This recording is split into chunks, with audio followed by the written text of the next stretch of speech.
Boa tarde a todos, eu sou Natal Camargo, sócio da Diane Camargo Advogados Associados, aqui da cidade de Sumaré, interior de São Paulo, e hoje voltamos com mais um vídeo aula para debatermos os temas que são de suma importância aos operadores do direito.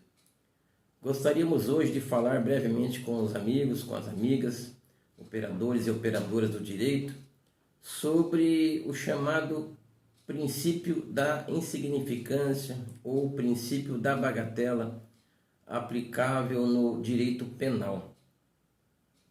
Temos recentemente aí manifestações de ministros do Supremo Tribunal Federal e do Superior Tribunal de Justiça se mostrando indignados com questões envolvendo o princípio da bagatela que estão chegando até eles para serem julgados. E a indignação deles parte do pressuposto de que o processo judicial é muito caro, a estrutura do poder judiciário é muito cara para ser disponibilizada ao enfrentamento de coisas materialmente, digamos assim, insignificantes.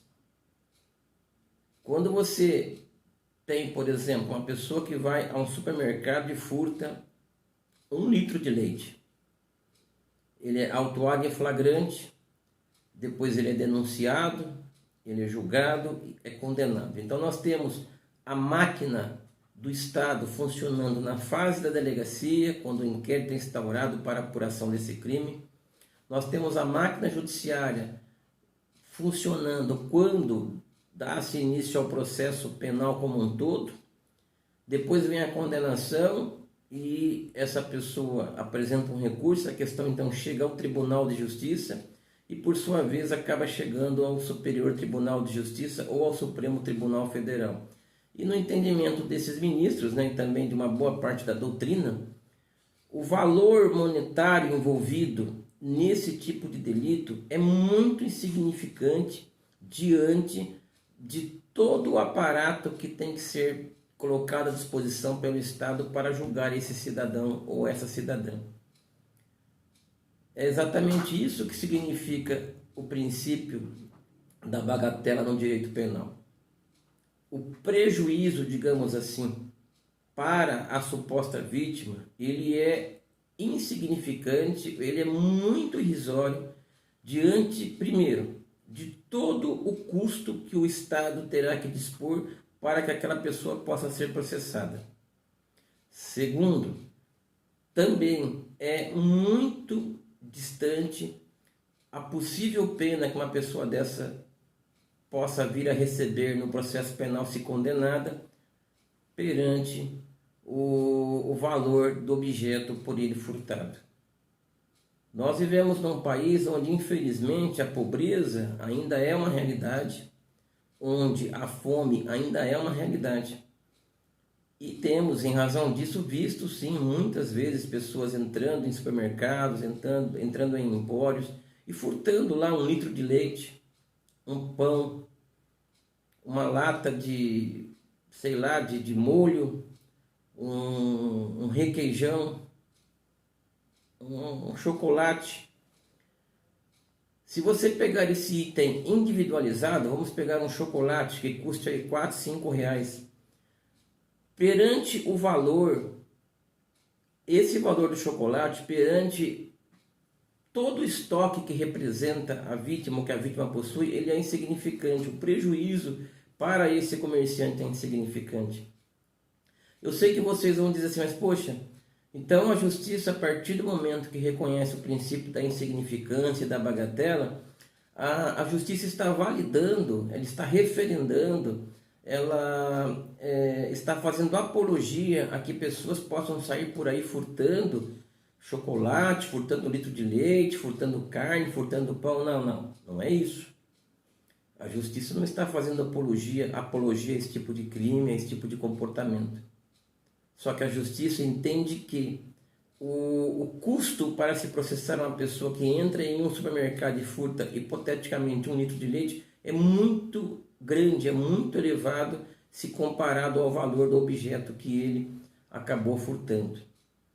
talvez seja necessário criarmos aí mecanismos judiciais através de manifestação do Congresso Nacional para estabelecermos outro tipo de apuração e de reprimenda para esses crimes de bagatela. O que não se pode, e é exatamente isso que a gente tem que entender, é que uma pessoa de repente seja autuada em flagrante porque na fome, sem ter o que comer em casa, entrou no supermercado e furtou lá 2 pães.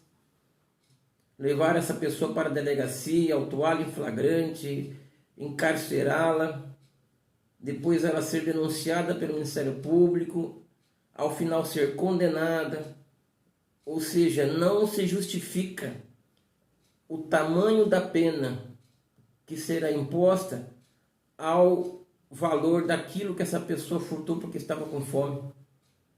Também não se justifica o que o Estado gasta para mover a máquina judiciária que irá condenar esse cidadão e também para mantê-lo atrás das grades, se compararmos este custo com o valor daquilo que ele furtou. Então eu vou repetir aqui para que não haja nenhuma dúvida. As decisões judiciais que absolvem as pessoas reconhecendo a ocorrência do princípio da insignificância ou do princípio da bagatela no direito penal, elas não estão fazendo apologia que as pessoas saiam por aí furtando bolacha, furtando leite. Não, não é isso. O que a justiça tenta demonstrar para a sociedade, evidentemente, para que isso sirva de alerta àqueles que regem as nossas leis, que algumas situações elas precisam ser analisadas de uma forma diferente. E aí cabe ao Congresso, né, que é a Casa das Leis, criar, estudar alguma legislação que possa, de repente, dar condições para que esse tipo de comportamento seja tratado de uma forma diferente, que não haja necessidade da prisão em flagrante, do recolhimento a um presídio, da ação penal de rito comum, de condenação, de possível apelação, de se chegar a uma questão como essa ao Superior Tribunal de Justiça e ao Supremo Tribunal Federal.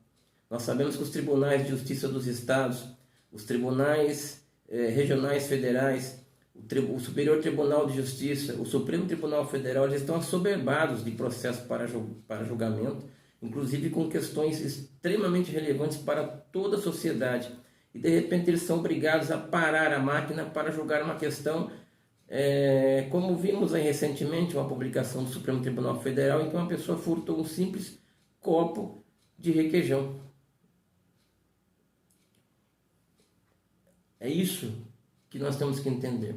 Então, quando que se aplica o princípio da insignificância, quando que se aplica o princípio da bagatela?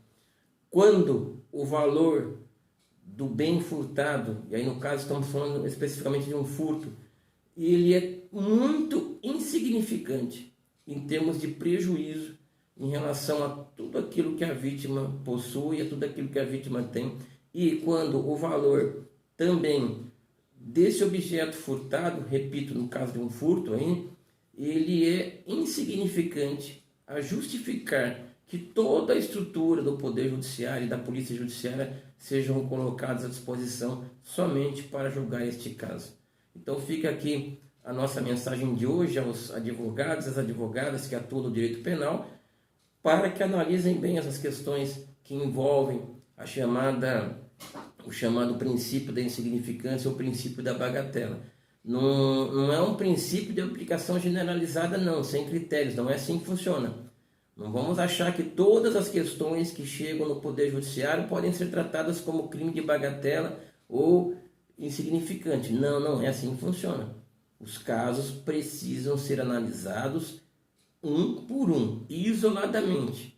Cada caso é um caso diferente. E cabe a você, advogado, cabe a você, advogada, identificar se trata realmente de um crime envolvendo o princípio da bagatela, princípio da insignificância, e desde o início, a trabalhar com essa tese, para que essa questão não chegue, não tenha necessidade de chegar às instâncias superiores, exatamente porque é insignificante, é muito pequeno o prejuízo causado pelo seu cliente a justificar tanta movimentação da polícia e do Poder Judiciário para julgá-lo e condená-lo.